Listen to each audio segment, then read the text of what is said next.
Can be charged? What? No, it's okay. Well, Hashem didn't want that recorded. So now we'll start the shir. Okay. What introduction? That was just to like get reality in perspective. It's completely different. This world is not the same to a tzaddik as it is to a regular person. It's a completely different thing. His reality is that's called lifnim mishur sadin. That's a chassid. Means lifnim mishur sadin means he's not. He looks at the program underneath everything, and therefore everything. It's two-sided. It means everything has zero importance. And everything has absolute importance. Everything has infinite importance because he's not looking at the rock. He's being mechaber to the energy which is in the rock, which is the Rabbanu Sholem, which is the oisius of Hashem's dibur that's mechaya the world. Okay, so the Benoni, chapter 12. I'll say it one more time because I think we lost it. It's Tanya Inside Out at G4 Taf Shin Pei Vav. Okay, so we said the definition of the tzaddik, the Benoni in Russia. Okay? The tzaddik is emotionally aligned with God, and therefore his behavior is also perfect. Yeah? The Russia is not emotionally aligned with God, and his behavior isn't perfect. He does averos every now and again, yeah? So we've got, like, in a sense, the inner and the outer. We've got the midas, which is the inner, that's the emotions, and the levushim, which is the outer, which is behavior, thought, speech, and action. So by the tzaddik, his inner world and outer world are aligned. Aligned with God. By the rasha, his inner world and his outer world are not aligned. Yeah, there's him there as well. He's not emotionally aligned with God, and his behavior is not emotionally aligned with God. The Benoni is a hybrid between the two. He is not emotionally aligned with God. His emotions are not emotionally aligned with God, but his behavior is emotionally aligned with God. If you take tzaddik and Russia as a black and a white, then there is million shades of gray. Is Benoni also the same way? There's a million levels of Benoni? Different shiluvim, the different combinations of levels? So there's definitely, I think there's one level of Rasha v'Ra'aloi. There's endless levels of Rasha v'Toivloi. By Benoni, we could have a long discussion about it. I don't know the answer to that question. Because, perfect behavior is perfect behavior. If you're not doing any averas and you're only doing mitzvahs, but I suppose there's, hidu mitzvah and stuff like that. So I'm like, no, I don't know the answer to the question. Probably there'd be lots of madrigas, I think. And by tzaddik v'ra'aloi, there's for sure lots of madrigas. And by tzaddik v'toivloi, there's only one. That's one. So that's what I'm saying. Tzaddik v'tovlo, rasha sheralo. Those are the extremes, the black and the white. And in between there is... Tzaddik v'toivloi is not in the... He's a different thing. He's not of creation anymore. He's like a completely different category of being. So we spoke about that at length. But so you've got your inner world. So this is like the idea of a guy. Yeah, to bring it down to our experience, is you've got a. Let's talk about an employee. Yeah, you own a business and you've got an employee, and he is a dependable guy. He's always on time. He always does the right thing. He's a good employee. Yeah. Well, what would you say if I said when he gets into these like emotional things, yeah, he just like lets everything go. He's not on time. He doesn't do what he says. He like lets go of his behavior. That's a Russia, meaning that the Benoni has ups and downs. He feels like being over the Shem, and he sometimes doesn't feel like being over the Shem, but he still schleps himself out of bed in the morning. He can look at himself and say, I don't care how you feel. You've got a job to do. And that's what you expect from your employers. That's what you expect. You understand there's madrigas, when a guy's mamish like that, he's really into it and he's not. But you can't fall below a certain level of conduct if he's working in your business. I don't care how you feel. I don't care what your wife said to you this morning. I don't care. That's not an excuse. Just because your wife did this to you this morning and you scratched your car on the way here, that doesn't give you the right to fall below the standard of my business. You with me? So the Benoni has taken control of himself to the point where he doesn't feel like it, and he looks at himself. He might laugh at himself, he might shout at himself, he might scare himself. However he does it, that could be all different ways of doing it, but he pulls himself back in line to at least the minimal level of acceptable behaviour. That's the Benoni. Is that clear? So very passionate. That's like how you're meant to be in your marriage. Like someone said to me one time, was it Rabbi Green from from what? Is it Buch Torah? It could have been Rabbi. I think it was Rabbi Green. I think so. He said a great definition of a professional. Yeah, and this means a lot to me. Is in the worst case scenario, what you're going to do is going to be completely acceptable. That's a true professional. See, an amateur could have a really good day and outshine a professional. But the point of a professional is that in the worst case scenario, it's going to be completely acceptable. I think that's a great definition of professional. That's really the Benoni. In the worst case scenario, your wife said that thing to you that she always says to you, the kids didn't listen to you, one of the kids got kicked out of school, you lost a bunch of money in a business deal, 3 business deals went sour in one day, and you scratched your car, and then you parked in a spot and you got a ticket as well, etc., etc.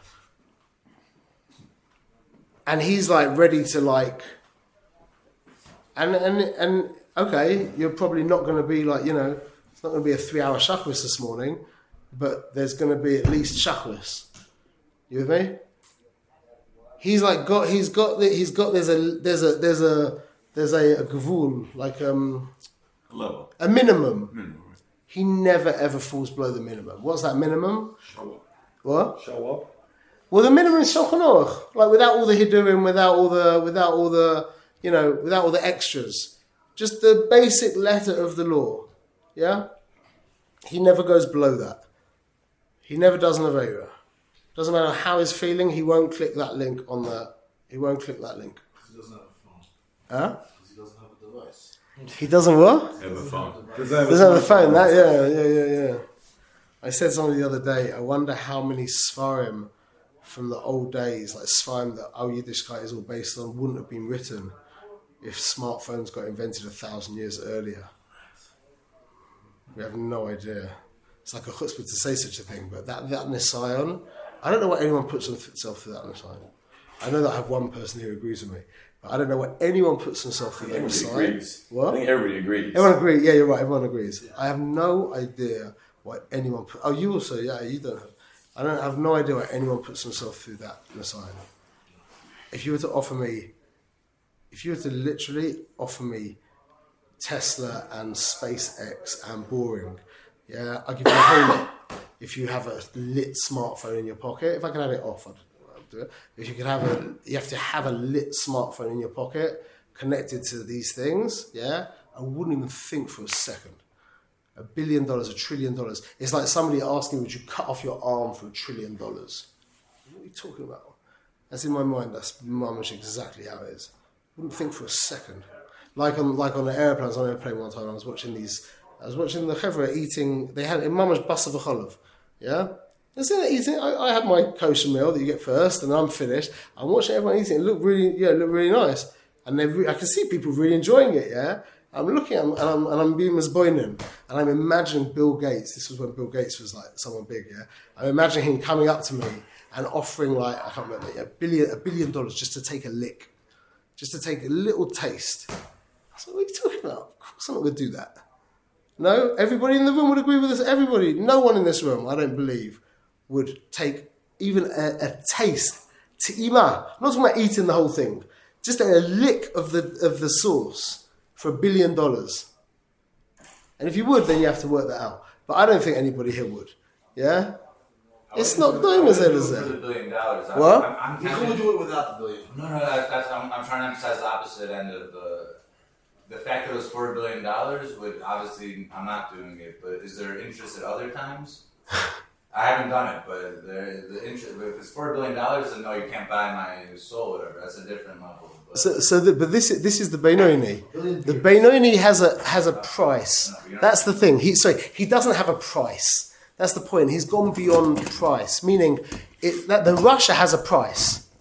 Yeah? Think of it as a social price. I mean, social settings, maybe a person would do it. 'Cause social You get the idea what I'm trying to give over, yeah? Just right, keep. saying, that's if the point. you're And that's just making it for money, then of course not. No, I'm not going to do that for money. If it's for something like maybe I get curious every now and then what it maybe tastes like or not, then I haven't done it, but Good yeah, nefesh, I'd good be- Let's say the That's cool. This is called getting caught up in the moshel, missing the nimsha. fair addition. Either way, so the We can find a Benoni. header. What? You can find the header if we need it. Okay. So the Benoni, I wouldn't even make jokes like this. I make a lot of jokes. I won't make jokes like this. We'll find the header. The Benoni's, what is it that gives the Benoni the ability to not do any Averas? Because the tzaddik, he's completely aligned with God emotionally, yeah? So you like offering the bus of a chalav, he's like, oh, that's disgusting. Or like a picture pops up on his computer and he's like trying to, with the mouse, he can't look at it. It makes him feel sick, yeah? That's the tzaddik. He's got no inner tam for Avera Bichlal. He's completely linked in with God, yeah? What God likes, he likes. What God hates, he hates. That's the tzaddik. But the Benoni is not like that. So the tzaddik would be on the airplane watching people eating a bus of chalav, feeling sick. Maybe he wouldn't because they're goyim and it's not an Avera. I don't know. If you to see a yid eating that, he'd feel... A tzaddik who sees Chilul Shabbos, yeah, it makes him feel like it's like it's terrible for him. Mama's terrible for him. So what allows the Benoni not to not fall below that acceptable line of behaviour? Again, it doesn't mean that he's always, like with a massive avoiders and, tremendous whatever, but he never falls down below the acceptable level of behaviour.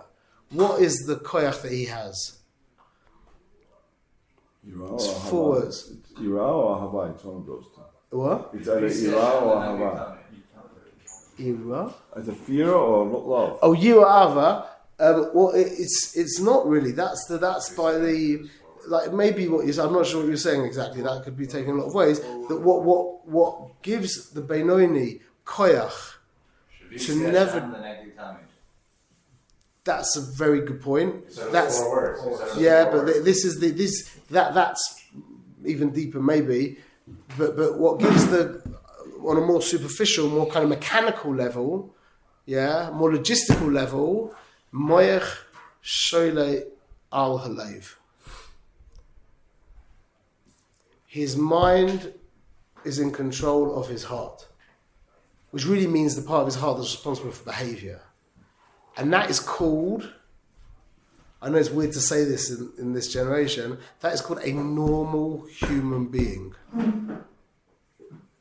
A normal human being, or a healthy human being, is always able to say to himself, no. And he won't do it. If you can't do that, then you fall and I know a lot of us can't with addictions and stuff like that, yeah? But if you fall into that place, it might be that you choose not to do that the whole time. But if you know, like when I made a neder, when I made my neder to not smoke weed, yeah? 6 years ago, something like that. I made this neder to not smoke weed, and I think it took about 3 hours to make the neder. Meaning I was in Hashem also made, I would try to phone up my Rav and my Rebbe at the time to say it to them, and they weren't available. And I'm like in my dining room, and I'm sitting down, I'm looking at the wall, and I'm standing up, and I'm sitting back down again, and I'm walking backwards and forwards, because I know that when I've said it, finished. And so I'm not going to say, if I can't, I'm not going to say it. I think it was about 3 hours. Maybe it wasn't that long, I don't know. And then eventually I'm like, I made the neder, and done.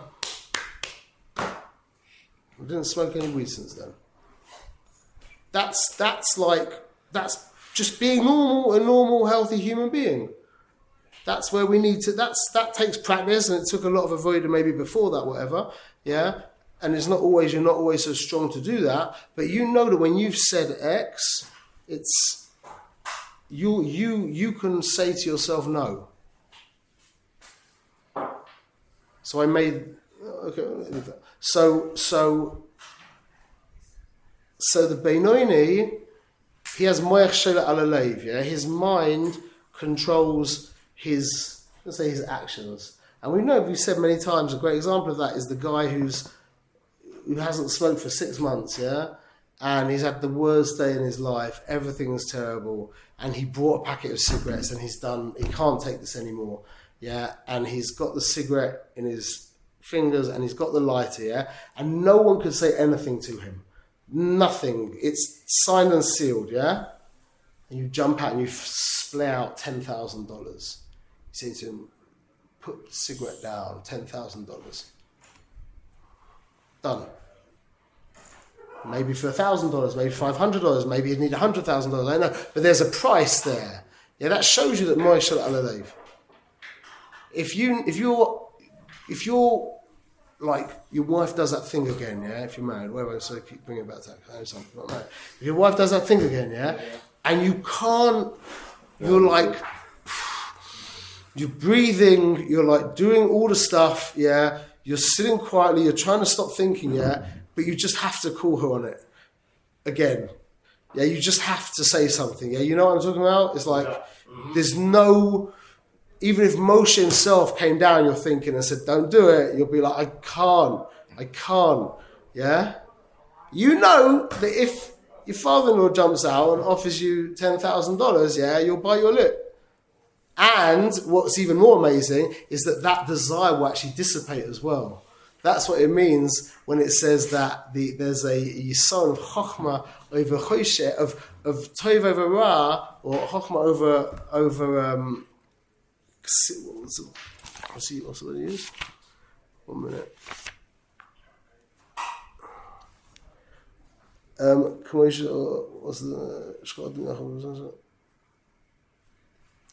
Yeah, the passage from Koheles, yeah, we just read. I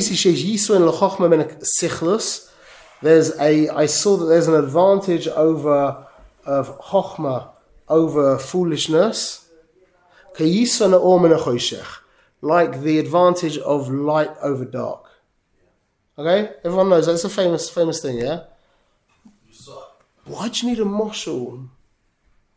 Why do you need a moshul to understand that there's an advantage of wisdom over foolishness? And then what's the kesher of light over dark? So this is what my Rebbe explained to me. There's 2 bechinas. Number 1 is mir or doichecha bechoshech. Yeah, a teeny little candle in a dark room pushes away a huge amount of light. Yeah? Number 1. But this is the really geschmack bit. That if you ran the bath was too cold, yeah? You ran a cold bath, and now you want to make it hotter, you put in the hot water. And like in a sense, conceptually, it's like a fight between the cold water and the hot water. As the hot water pours into the bath, it kind of pushes the hot water. Or like with the mazgan, yeah, when you turn on a mazgan, an air conditioner, and it's very hot inside, the cold air pushes out the hot air. It's not like the hot air instantly turns into cold air. The cold air has to get rid of the hot air. Yeah? Mashen came with a light. Yeah? That's what it means. When you turn on a light, there's no struggle between the choshech and the or. There's no struggle between the light and the dark. It's not like with a mazgan where the cold air has to push out the hot air. The light instantaneously transforms the darkness into light. It's gone. Like that. That's the reason why you wanted to say that thing to your wife like that, and then someone offers you the $10,000, then that desire is it's gone. It's gone. You don't even remember it. Comes back once you use the 10,000. It'll come back once. Yeah, come back once she's bought the new shaitel, and then you have to pay for the mortgage and the kids' new shoes, etc. 3 weeks later, yeah. But that's the analogy he gives you. So that's the inyan of moich shola alalev in chapter 12. Yeah, in chapter 16, 17, he explains a different. He uses the same words for a different thing. Yeah, so I'll try and explain quickly that moich shola alalev means that your brain trumps, let's say, your heart, but it doesn't mean that you start feeling in the same way. It trumps your heart in regards to action, yeah? So it stops you from the thought, speech, or action that you're going to do that isn't in line. It trumps it. It's quite interesting that Donald Trump is called Trump, because that's the midah of a ruler, is he asserts himself, he trumps what he needs, he just trumps it, yeah?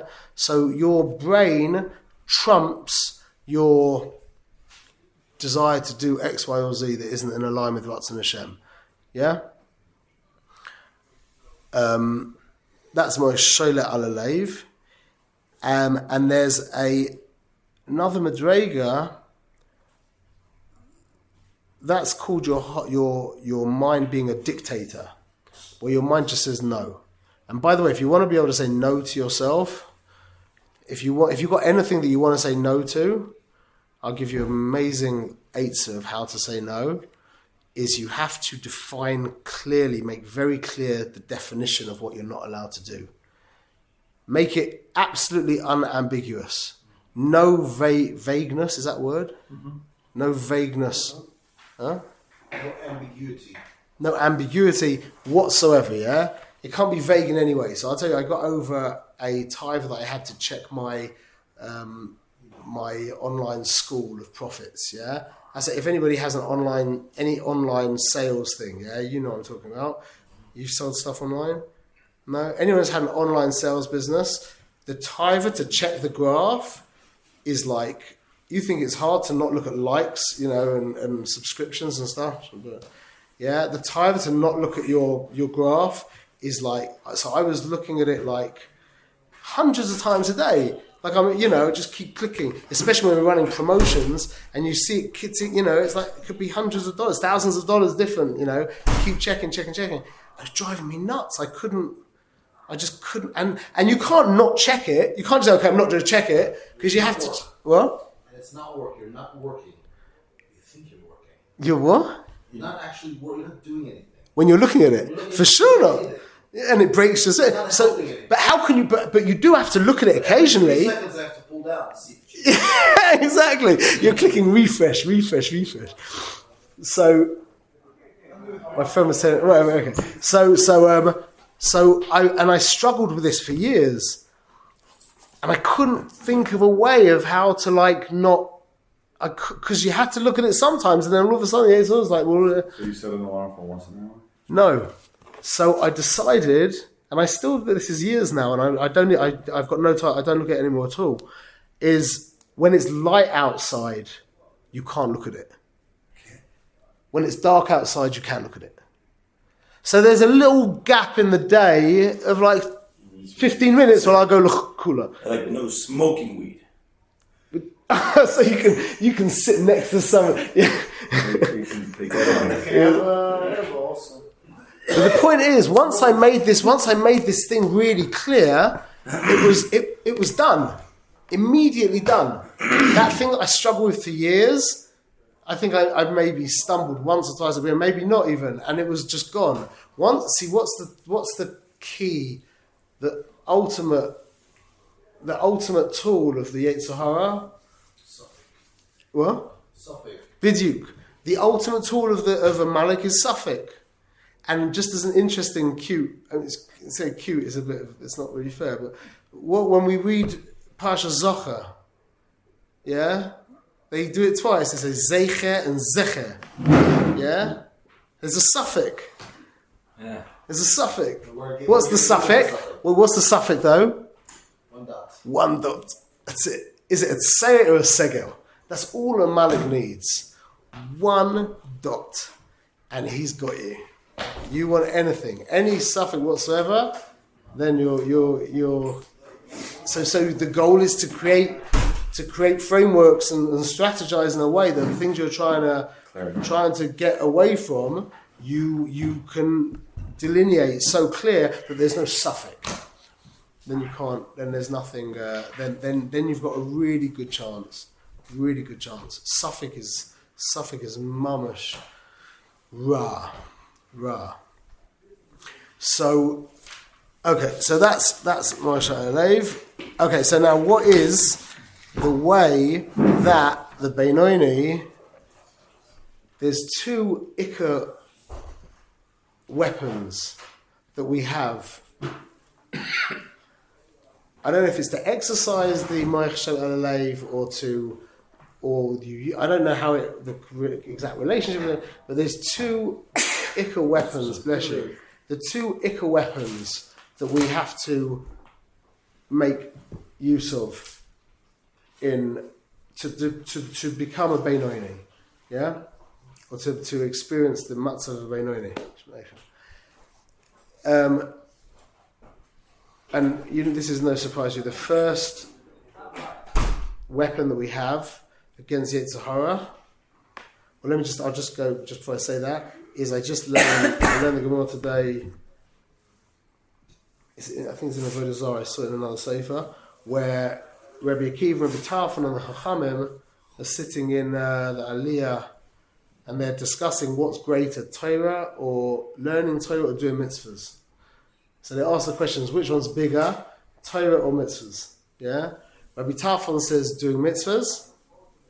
Rabbi Akiva then says learning Torah, and then it says, and then everyone agreed. So the Chayra, Rabbi Tarfon and Rabbi Akiva, they all agreed, and they said, really, Torah's bigger. Why? Because it brings you to the Maisa Mitzvah, which is great. Where really the Maisa Mitzvah is greater, but Torah brings you to it, so Torah's bigger. Yeah. So I don't want to add to that. You can't properly do a mitzvah unless you learn it. What? You cannot properly do a mitzvah unless you learn it properly. Yep. But then there ends up learning for the sake of learning. Once you've learned how to do the mitzvah, how much? So they came up. The Chachamim came up with Torah's bigger because it brings the Maisa. But now I've got a question for you. The Anshe Knesset Gedola, who came just before the Tanakh. I mean, they were Tanoim. You know who the first Tana was? Avram Avinu. He was the first Tana. That's what I heard from my Rebbe. What? The first Tana was Avram Avinu. Anyway, so the Anshe Knesset Gedola came before the Chachamim, yeah? And the question is, why did the Anshe Knesset Gedola machayev us to spend so many hours a day or so much time a day davening?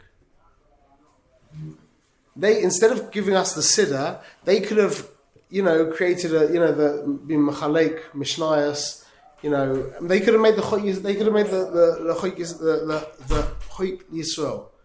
They could have almost done that, yeah? And they could have said, and we're like, well, yeah, but you can't, we don't. But that's just because that's what we've done for 2,500 years.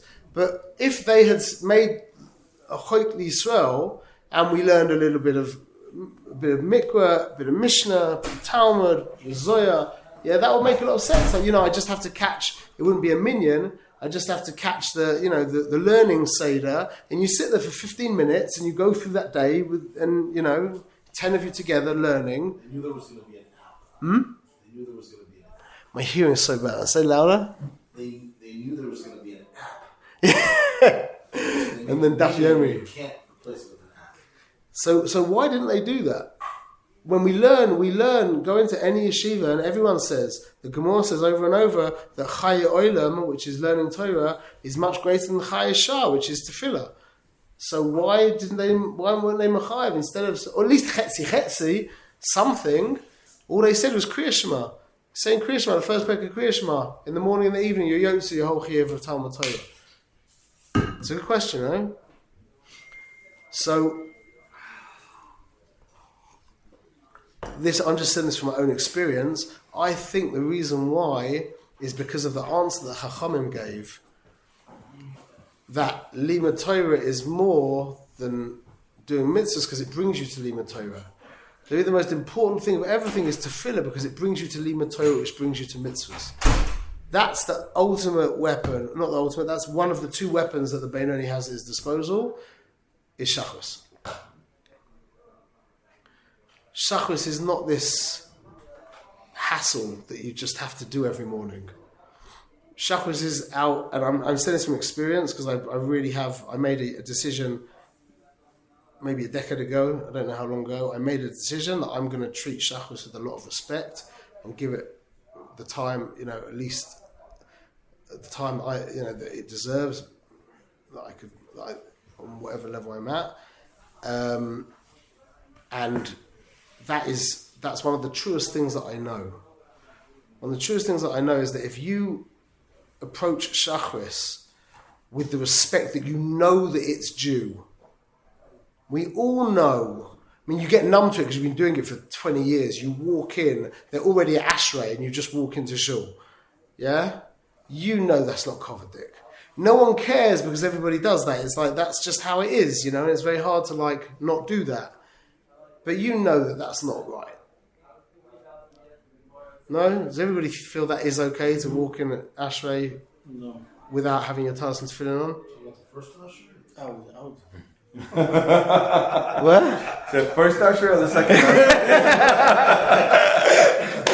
That's one of the funniest kind of all the shit that I've given me. That I think that one gets it. Shkoyach.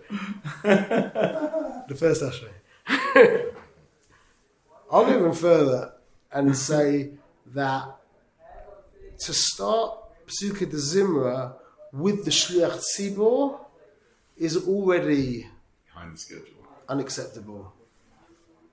You can't give it maybe, with Aaron bells, or maybe there are people whose mind works so quickly that they can read things so quickly and they can process it and they can experience. You should daven by Sephardi minion. What, is fast or slower? Slower. Slow, okay. Everything's out loud. Slow. Yeah. Fine. So just taking the time out of Shacharis, and we've said it so many times, that's largely almost exclusively predicated on Pesukah de Zimra. Instead of a 12-minute Pesukah de Zimra, which is I think the norm, probably something like that, 12 minutes, something like that. Take out 25 minutes or 24 minutes. 25. It's easy. I try and have nates, which makes it so. The way I do it is I try and say all of. And I'm definitely not always online with this. I very rarely actually make this, but the goal is that I say all of whatever I say of korbanos and brochas and everything before Zman Talis Tefillin, and at Zman Talis Tefillin, this is the goal. Again, I get sidetracked to this guy and that guy, and whatever.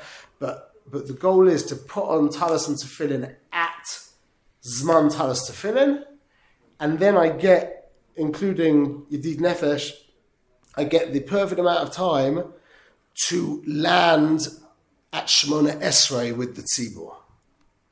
So when they say Bruch Shama, I need to be in the kapitel after Ashrei, the middle of the kapitel after Ashrei.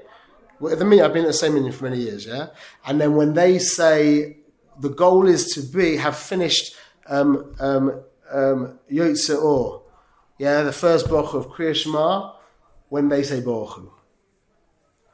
And so when they've got... What do you do for saying Baruch Hu? Then you miss out on... No, so if I get to that space between, the gap between, I wait at Yotze Or and Avos Olam, then I can answer to all the Armains and a lot of time I get stuck before that and I don't get to, but that's what I'm trying to do. And then I can say Avos Olam with Kavana. Rabbi Diamond, excuse me, but it's also important to pray together with the tzibur. I'm praying together with the tzibur. This is 100% praying together with the tzibur. No. Sorry. This is praying with the tzibur. This is 100% praying with the tzibur. Absolutely, more than l'chachila. This is mamash l'chachila. Don't let your yezah. I'm not giving your yezah any. I'm not makabel. If I don't get to say amen on Kaddish, I don't like it. Like for me, I don't know. I'll think so. He's not very Absolutely wrong. Sorry, man. I never say that to anyone. I'm not letting you get with that at all. To do that, to start Shachris 15 minutes before the Olam, and to try and plan it so that you hit the right places with the Olam and that you step into Shemona Esrei with them at the same time is much more than L'chachila. That is fabulous. That's the goal. The goal is to step into Shemona Esrei with them together. I just don't want to give. I don't want to give any leeway here to not doing. So anyway. Where we stand in the Shemona Esrei, but it's still a kedusha. Either way, hello. I'm sorry. You can say that on your own. Ask. Yeah, you make everything. Everything is everything. No, but I'm saying if you don't hit it, if you're doing it specially in this way and then you don't hit it, then I don't know if it's such a good. Try it. I'm sorry. Try. I have my own way of praying. I got my way of praying, and I'm very okay with it. Okay, I'm saying. Okay. I do all the korbanot at home before I come even to shul. So I come to shul, I don't do hodu like the Yemenites do. I don't do hodu. I'm chol. It's okay. So everybody has their system, Baruch Hashem. But I know for myself also that sometimes I want to do tefillah, but I know it's just as important for me to say. All I'm saying, Beseda. All I'm trying to say is that we're using Shachris as the tool that it was designed to be. Shachris is meant to move you. It's meant to move you from you wake up in the morning, you're a piece of flesh, yeah? You're like a chaticha from a behemoth, yeah? I can tell you more than that. If I don't wake up on time, sometimes I go to sleep later. We're gonna get there. That's the then I drive home, and then I don't get time on time. No, I go to a Chabad minyan, and they start late. 8:45, okay? And if I miss that, then when I pray at home, I know my day is totally different than if I went to Minyan. If I went to Minyan, it's like it's a whole different day. I'm energized, I'm happier, everything is better. Everything. Okay. So the point of what we're trying to say is that Shachris is a tool that Chazal gave us. I started taking this more seriously because of you, by the way. Because you said Shachris. Okay. Sure. Actually, I heard an interesting thing on Shachris. Like, there's 3 ways of looking at Shachris. You wake up in the morning like, I have to go to Shachris now. Oh, you wake up in the morning like, okay, Shachris is just a part of my day. Oh, you wake up in the morning like, oh, now I get to do Shachris and then my day's going to be fantastic. Yeah, exactly. Or I could add on a couple more ways to that. You could just, not that Shachris is going to give me a great day. Shachris is the point of it. Yeah, right. Shachris is it. Right. And then there's a level before that where you can't fall asleep in the night because you're looking forward to Shachris. Imagine that. Could you imagine such a thing, that a person is so in line with what Shachris is that he's actually excited to daven Shachris to the point where he can't fall asleep? Imagine such a thing. Yeah? You think Chazal, you think Shachris is like, this is, what? I'm telling you, Shachris, the problem is Shachris has turned into a Gehenna for everyone because it's this thing that you have to just do, So, and it was designed to be a tainug. It was, if you could just shut up, slow down, get rid of the phone, go to bed early. When you wake up, try and not talk to anybody. Wait, let me finish. That you, just in the middle of the thought, that you follow Shulchan Aruch, It's a l'chachila to not talk to anyone before davening. Yeah, it's if you the Mishnah Berurah, to even have sugar and milk in your coffee is asa. The Mishnah Berurah. Okay, I'm sorry to say that. Yeah, to even have sugar and milk. Yeah, even coffee is like, because it's the tzorech tefillah. Yeah, water's for sure okay. I think even according to the Rizal, it's not even okay. But water's for sure everyone's okay. Coffee, black coffee, you'd have to find someone very sharp to not do that. But when you start now getting in the world of sugar and milk and cakes or stuff like that, any other food, follow Chazal. They knew what they were talking about. Read the Shulchan Aruch, read what you can and can't do before davening, and try it out and see what happens. I don't have the excuse of not being able to talk before davening because I take some people to. I do like a carpool in the morning, and I've tried it before. It's just very difficult. And And then once you're allowed to say, I'll be there in 20 minutes, now you can sit there and schmooze with the guy before davening. The Yetzer Hara is in, like so. But to be makpid on not speaking before davening, if you can, if it's practical, it's not going to offend your wife or your kids or who you're living with, whatever it is, yeah? And then no eating, and for sure no smoking, no checking your emails, no getting caught up and pulled this way and that way in the world, Treat Shachris like what it is. It's mamash kodesh kadoshim mamash. What, anyone says anything different to that? I know we don't treat it like that. What? There are people that are makbid to mezonot, Lubavitch are makbid to mezonot.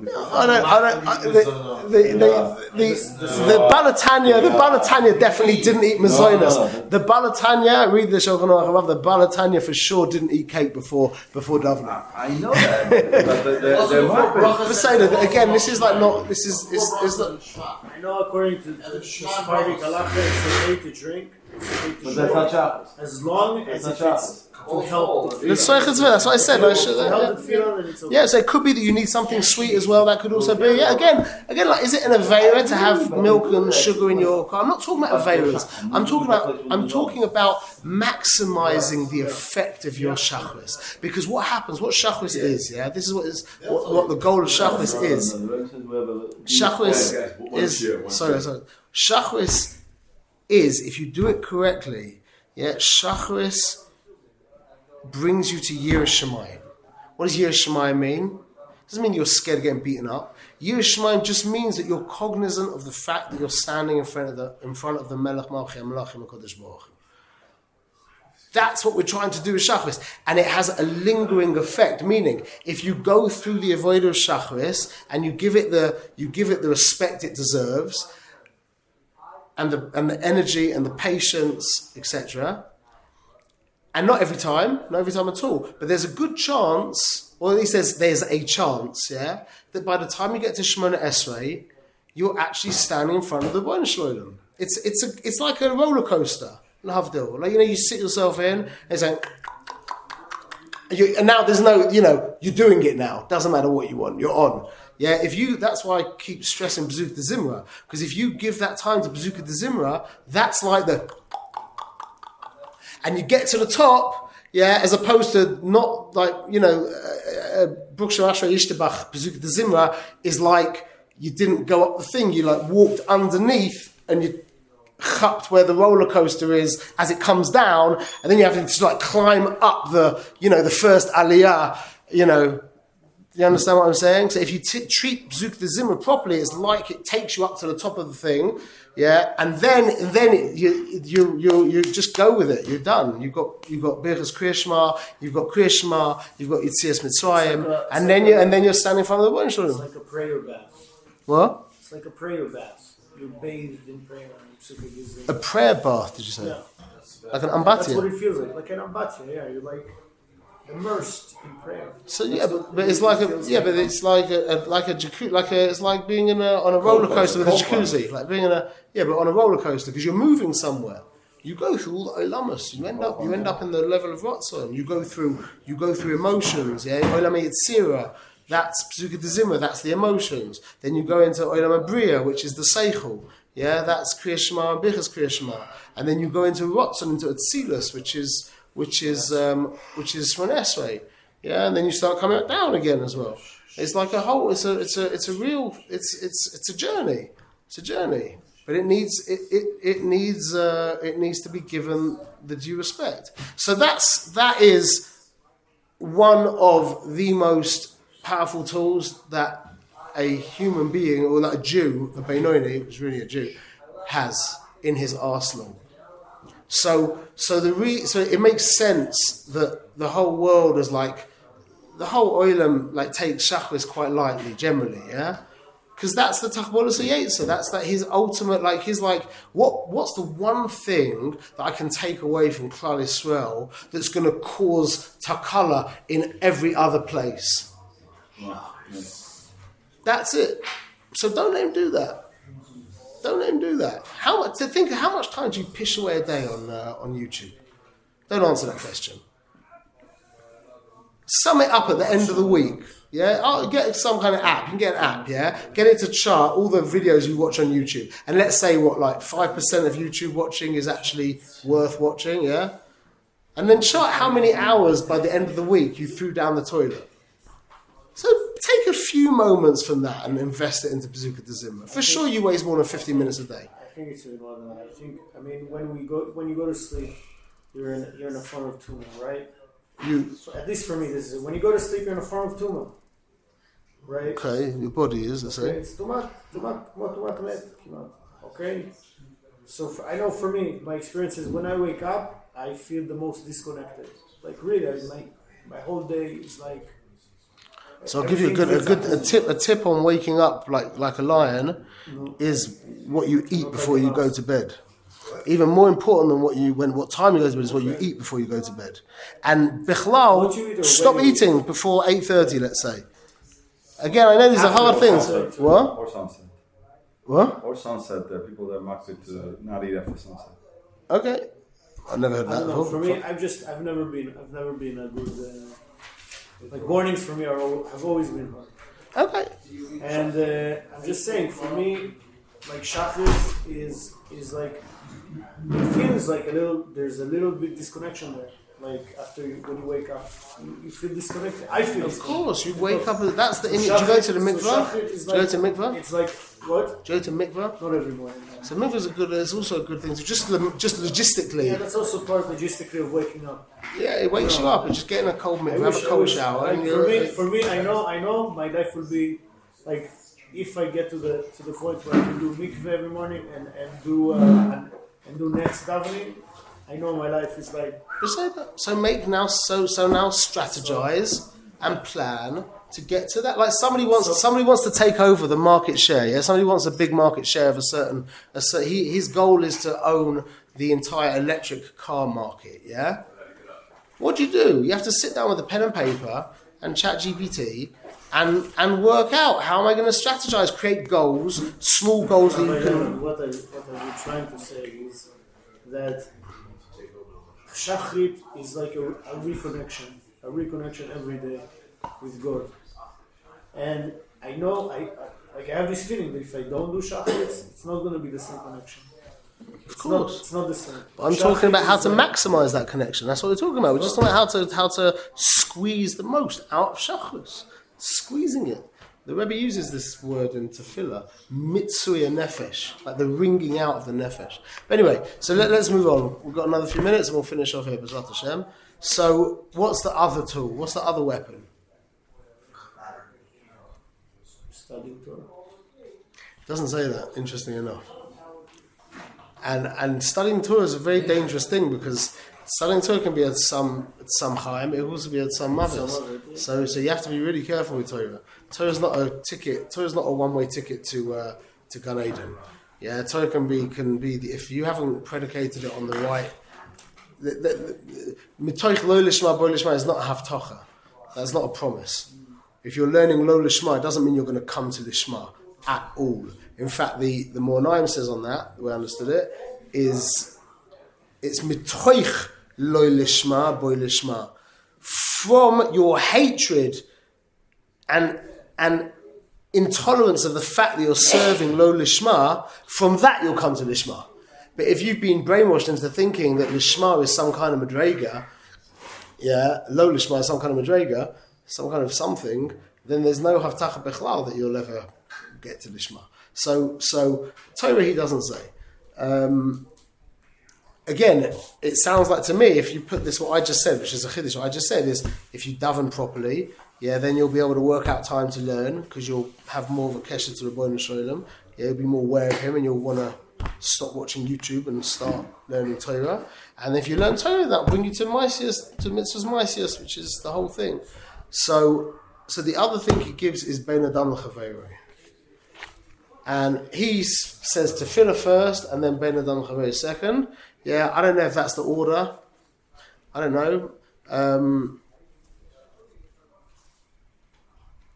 We could have a long discussion on this, which would be a good thing to have a discussion on. But Bein Adam L'Chaveiroi is So he says, well, the way they learn, the Pasha way of learning the Tanya, yeah? The first thing they say with Bein Adam Chavero, Shaleichem. The Pasha thing we learn from this chapter in Tanya is that don't have any hakpadas or kas, or don't get angry over anyone. Yeah, why? Because all they were just a shliach from the Bon Sholem. You think it was bad what happened to you, but really they were just a shliach from the Bon Sholem. That's what Yosef says. Yosef says to his brothers that you came to, you think that you did this to me. The Bon Sholem did this to me, so I'm not upset with you, angry, whatever. Yeah. So he brings that at the end. The idea of once you can put, like we said like this so many times, once you can put another human being genuinely before yourself, not in some kind of codependent way, yeah, not in some kind of sick, codependent, needy way, but when I'm just more concerned for you really than I am for me. If there's one chair and I feel fine, I don't need to sit down, then I'll give you the chair. I'm not. If you don't, you don't. If you don't feel fine, okay. But if I could stand up, no problem. I see you really need to sit down, so I'll let you take the chair. Yeah, that is an avoider that is available to all of us to work on all the time. We can really work on that. In literally, there's hardly any time in the day where we can't be working on that, and that is a segula nifla for being able to not do any averas. Why?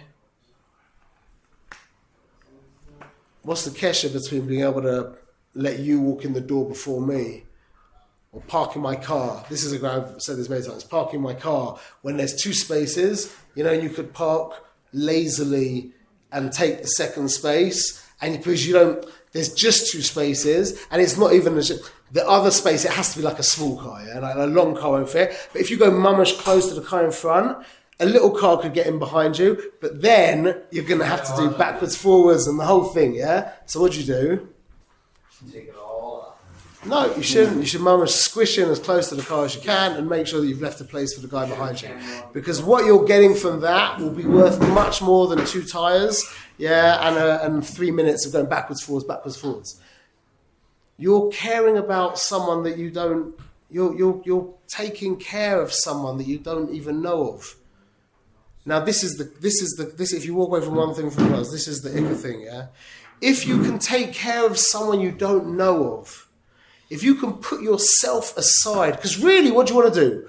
You don't want to have to go backwards, forwards, and wear out your tires, and you don't want to do that. But you say to yourself, no, I don't care what you want. I'm going to give space to this guy that I don't even know of behind me. Now, what you've just done is you've just moved up so many madrigas in your ability to stick a finger up at yourself and say, shut up. Sorry to say it so strongly. But you just moved up in so many madrigas. If you keep doing that, you will be able, when that timer comes up, to click on that thing on the computer, yeah, that you've done 100 times, 1,000,000 times, yeah? It's like, you ever saw that film, what was that film with Sylvester Stallone? Over the Top, yeah? You remember he was in his truck driving, it was an arm wrestling movie. Whatever. So, you couldn't get an arm wrestling movie nowadays. But he's driving It's very popular. Oh yeah? So he's there he's driving his truck. You ever saw the film? No? He's driving his truck and he's lucky he wasn't in England because it would be with his left hand. But he's in America, yeah? So he's got a weight thing. You know what I'm talking about? He had a weight thing. So he's just driving his truck all day, doing weights with his right arm. Yeah? Yeah, you see it. That's what we're doing the whole day. By constantly letting people walk in before you. By helping people as much as you possibly can. By when you're sitting with someone, just trying to come up with a compliment. Trying to... Not for some codependent way, but because you're real. I see that you need a pat on the back right now. I see you need something. I'm going to put you before me. That is a segula nifla for being able to say no to yourself. And that's what the Beinoni excels in, being able to say no to himself. That's what a Benoni is. The difference between us and Benonim is that the Benoni never does anything wrong. Why? Because he can say no to himself. Or he can say yes to himself. He wants to lie in bed and miss Zman Kriya Shema. He'll say, shut up, get out of bed. The story I'll say, some of you haven't heard it, some of you have, with my, he was probably 9 at the time, my 9-year-old. We were learning Rambam. We're trying to learn Rambam together, make a siyum at his bar mitzvah, which is a big project. And every morning I'd come in and it was hard. I'd come in at 7:30 in the morning, 7:15 in the morning for him to learn half an hour before he goes to Cheder. And I walk in one day and he's in bed. I'm like, Yochanan.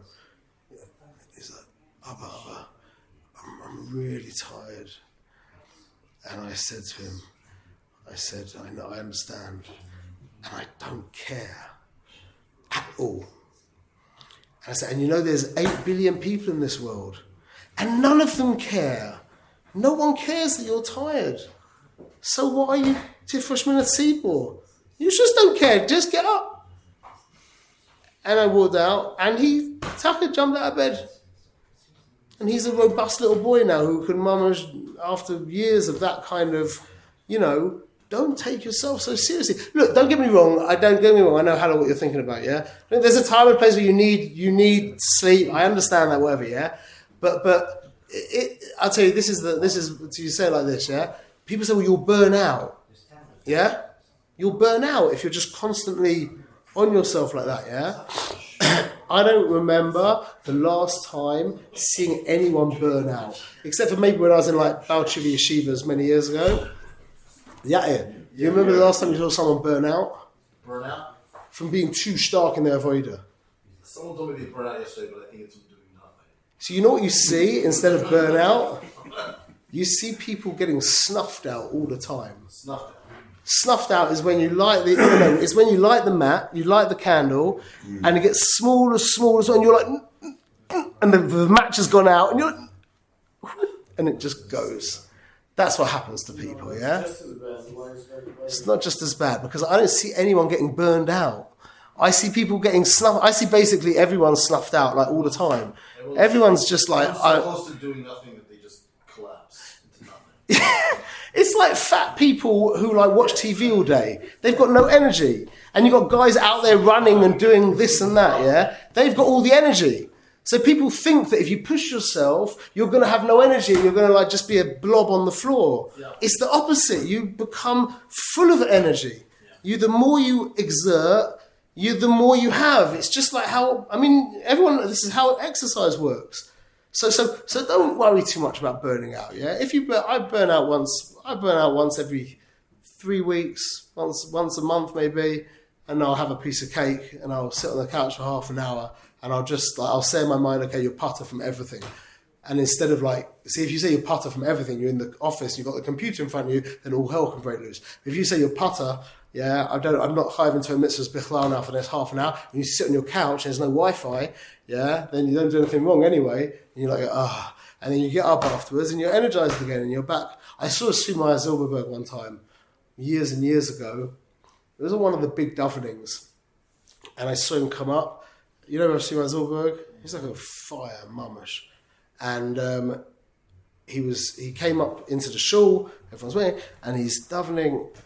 It was like sometimes shachis, and I saw he looked absolutely just exhausted, gone, finished. I was just like, man, you need to get to bed. Get to bed. Yeah, he's just you see him. His eyes, you see him with his hand. He can't even clench his fists anymore. Yeah, and he looked absolutely, and he went like that. I was like, oh, he's gone now. He'll be asleep for an hour or something. And it's like that, and it was probably for 20 seconds, and then I saw him go like that, and bang, he was back, full force, mamash, full force. Just another story as a sidebar of Sumaya that I saw with my own eyes, mamash. This was Shvi Shel Pesach. I haven't gone to Sumaya for many, many years, but I used to go there often. And by Shvi Shel Pesach, I was right by the bimah, and he got an aliyah, and he sang the bracha, and I saw this with my own eyes. I promise you I saw this with my own eyes, unless I was deluded or something. I saw a tear he was like over the Sefer Torah, and I saw a tear fall from his eye. I saw it fall from his eye, and if anyone knows about Sophos, if a drop of water hits the Sefer Torah, you're in big trouble. If it hits an ice, yeah, the ice will just completely melt. It will pass on the Sefer Torah immediately, yeah. And I saw it fall onto the page. I saw it fall out of his eye. I'm like, yeah. And then I'm looking up and down the page, mamash, everywhere. I'm right next to the Sefer Torah. I wasn't listening at all to nothing. It must have. I don't know if it. And maybe it wasn't. I didn't see it, or white space. Maybe it had a white space. I see, or maybe it just evaporated. I don't know what happened, but that was not Al Pi Teva, yeah, and that was just a side point. But the point is, what we should leave on is being a Beinoni is accessible to all of us. Yeah, doing no avos is accessible to all of us. We need a little bit of strategy. This book, by the way, is very helpful for that strategy. Okay, we need a little bit of strategy, a little bit of planning, and a lot of ratzon. And to know that there's nothing better in this world to do. You can think of something better in this world than serving Hashem properly? I can't. So you might as well take it seriously. Just like get some chizuk from the big businessman. I heard this guy, someone sent me an email yesterday. He's made $26 million on selling online courses. Yeah, young guy, mamash, maybe 26, 27, yeah? Listen to this guy speak. He's like that. Everything clear, masuda, goals, strategies, everything's just like, there's no one who's not inspired by that. Some people aren't very masuda great, some people are more masuda whatever, yeah? But the siddur is called the siddur for a reason. It's masada you. That's the whole point, is trying to become masuda. It's not like there's a milah to being not masuda. You with me? It's not like, it's not like an argument like what's better, tall or short, yeah? Well, you could argue that short is in certain places better, whatever it is, yeah? But being Masuda and being not Masuda they're not even things. We're trying to become Masuda. So take it seriously, and that will give us the tools, B'ezrat Hashem, using Shabbos and being able to appreciate the other person, yeah, will be very powerful tools in being Mekayim, the reason why we got created. B'ezrat Hashem.